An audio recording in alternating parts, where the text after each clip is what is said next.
تەوەری سەرەکی و قسەکردنەکەی ئێمە لەسەر هەڵبژاردننی ئایندەی عێراقە بە پێی هەموو لێکدانەوەکان هەڵبژاردننی ئایندەی عێراق گرنگترین هەڵبژاردنە بێ لە دوای 2003ەوە بە کۆمەڵێک زۆرترین دەنگدەر بەشداریەکە ململانەیەکی جددی دروست بووە ناکۆکیەکی جیانی و هەرێمایەتی ڕووەکاتە ناوچەکە و لە کاتێکا تا ڕادەیەکی زۆر لە عێراقیش یعنی خەڵک پرسیاری جددی لەسەر ئەوە بۆ دروست بووە ئایا هەڵبژاردن بۆ گۆڕانکاریە یا هەڵبژاردن بۆ ئەوەیە کە ئەو هێزانەی کە باڵادەستن ئەیانوێ متمانەی سیاسیان بۆ نوێ بکرێتەوە. بە دڵنیاییەوە قەلەقیەکی ئێجگار زۆر هەیە بۆ بەشداریکردن لە هەڵبژاردنە چ لە هەرێمی کوردستان ڕەنگە من ئەزمموی 15 ساڵی ڕابردووم زیاتر لە کوردستان بووم لە عێراقا بەشداریم نەکردووە کۆمەڵێ فاکتەر هەن کە وەکو چۆن من بەردەوامەڵێم چۆن خەبات بۆ ڕوبەڕووبوونەوەی گەندەڵی پێویستە بۆ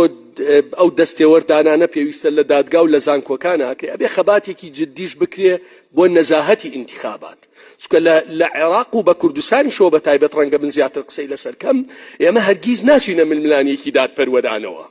مالی سیاسی کاریگەری زۆر گەورەی هەیە یعنی حزبی سیاسی هەیە ئێستا لە بۆ عێراق ئامادەیە ملیارێک دۆلار لە هەڵبژاردنە سەرف کات باشە هێزی ئەمنی و سەربازی بەکارهێنێت لە ئینتیخابەکانە هیچ هێزێکی ئەمنی و سەربازی لە کوردستانە من دڵنیام لە عێراقشا هەمان شتە بۆی نییە بە اختیاری خۆی دەنگ بە تەنانەت ئەمە شۆڕ بۆتەوە بۆ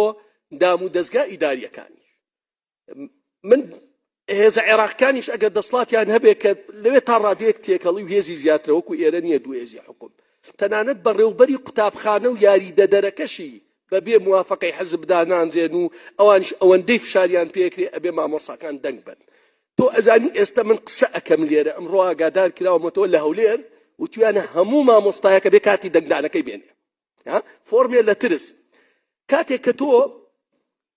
مالی وڵات لای حزبەکانە یعنی خەزێنەی دەوڵەت بوون نییە مالی وڵات لای حزب بەویستی خۆی پارێکی زۆری هەیە هێزی ئەمنی و سەربازی هەیە تەنانەت ئێستا کە من و تۆ قسەکەین لە بازگەکان زۆر بەڕوونی سەرانە وەرەگیرێت هەموو ڕۆژێ 2 بۆ 3 ملیۆن دۆلار من دەیان بەڵگەشم بڵاو کردوتەوە یارمەتیم بەیواتەوە لە وڵاتێکە دادگا سەربەخۆ نەبێت من خۆم زیاتر لە 15 ساڵە لە ڕوبەڕووبوونەوەی گەندەڵیا کارەکەم 170 دۆسیەم داوە بە دادگا ئەوەی تا ئێستا دادگایی کراوە بەس خۆم واتە هیچ وەزیرێک هیچ بەرپرسێک کەس لە سەرۆکایەتی حکوومەت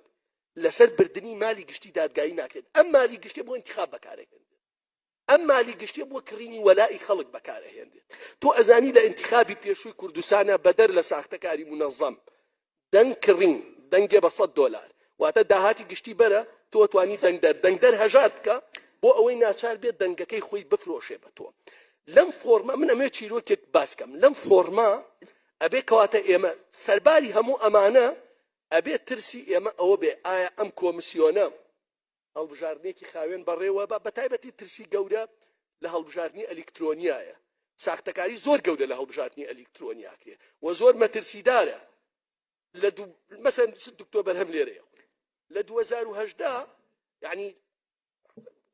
بەڵگە دیکۆمنت ئێستا هاردەکەمان لایە کاندیدە بووە بە کۆدێک 7,000 دەنگی بۆ تەزوید کرا لەم دۆخە ئێمە لێکۆڵینەوەیەکمان کردووە داومانە بە هێزە عێراقیەکان لەگەڵ خودی سەرۆک وەزیرانە بە چڕی دانیشتووی بەم فۆرمە لە بەشداریکردن هەڵبژاردن مالی سیاسی هێزی ئەمنی و سەربازی ناچار کە بچێ بۆ دەنگدانەوە عێراقە با بەرەو فەوزایەکی زۆر کەوت دانیشتوانی عێراق دوای 4 ساڵی تر ئەبێ بە 52 ملیۆن کەس هەر پشت بەو نەوتەی ئێستەیە بەسی کە بەرهەمیێت بە ئەگەرێکی زۆرەوەش نرخی نەوت دائەبەزێت هەموو ساڵێ ملیۆنێک و 200,000 دانیشتوان زیادەکە ئەوانەشی حکومڕانەکەت بە ساختەکاری بێنە سەر دەنگ بێنە سەر حکوم بیرکەرەوە ئەو وڵاتە بەرەو کوێچێت بیرکەرەوە ئەو وڵاتە بەکوێچێت لەم ڕۆژانە ڕۆژنامەنووسێکی بیانی هات بۆ لای من وتی عەلی تۆ کۆمەڵێک بابەت باسەکەی کەواتە چۆن هەر یەکێکی و پارتی لێرە دەنگێنن تۆ ئەوە تا فەرموو بەڵێ بە دیکۆمنت و ڤیدۆ ئەڵەی ڕۆژانە قاچاقچێتی یەکرێ و نووسنگەی قاچاقچێت نمونەیەکی هێنا بۆ حەزەکەم باسکەم یارمەتیم پێی وتی ئەڵەی گومرگی مەشروب و جگەرە سفرە لە کوردستان چۆن وتم لە بەرەوەی دەسەڵاتداران 100% بە قاچاقیەدن ئەینا گومرگی مەشروب و جگەرە زۆرتینە وتی نرخی کارەبا ئەوە تا ئەڵەی لە پێش هەڵبژاردنە 7 قات و 8 قات گران کرد عنی ئەمە لە ئاگایی وەڵێن بێ ئاگایی نییە